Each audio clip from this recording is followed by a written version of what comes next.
6h15. Vous écoutez Europe 1, bonjour.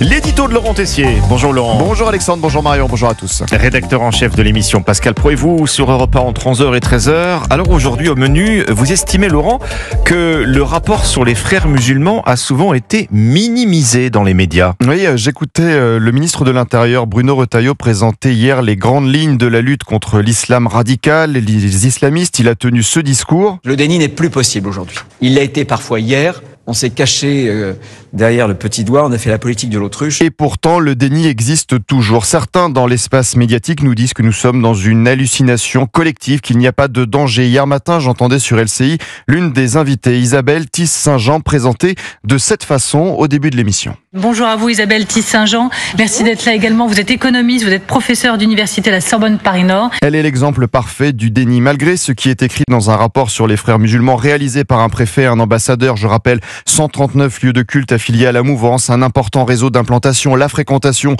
globale des mosquées affiliées ou proches de la mouvance qui s'élève en moyenne à 91 000 fidèles le vendredi, 21 établissements liés à la mouvance frériste qui accueille 4200 élèves. Et bien, cette enseignante parle d'instrumentalisation politique du ministre de l'Intérieur. Quand on interroge un certain nombre de mes collègues sur la réalité du danger des frères musulmans, leurs propos sont quand même d'une nature différente. Et c'est la même chose sur les données sur l'immigration. Donc les données sur l'insécurité, sur l'immigration. Tout va bien, le déni dans toute sa splendeur et ça ne s'arrête pas là. Le voile à l'université, là, c'est encore Retailleau, la proposition de voile à l'université. Et la bienvenue dans le monde merveilleux de la société multiculturelle parfaite où tout le monde s'aime, se respecte, il n'y a aucun problème. Il se trouve que je travaille depuis maintenant de nombreuses années sur le campus de Villetaneuse, en pleine Seine-Saint-Denis. Moi, mes étudiantes, il se trouve qu'il y a dans les mêmes groupes qui sont en train de discuter ensemble, vous avez des filles en croque-top qui sont à côté de filles voilées et tout ça fonctionne franchement parfaitement. Vous voyez l'attraction avec les poupées à Disneyland Paris, la chanson qui vous rentre dans la tête? On est dans la même ambiance quand on écoute certains enseignants qui donnent cours à vos enfants.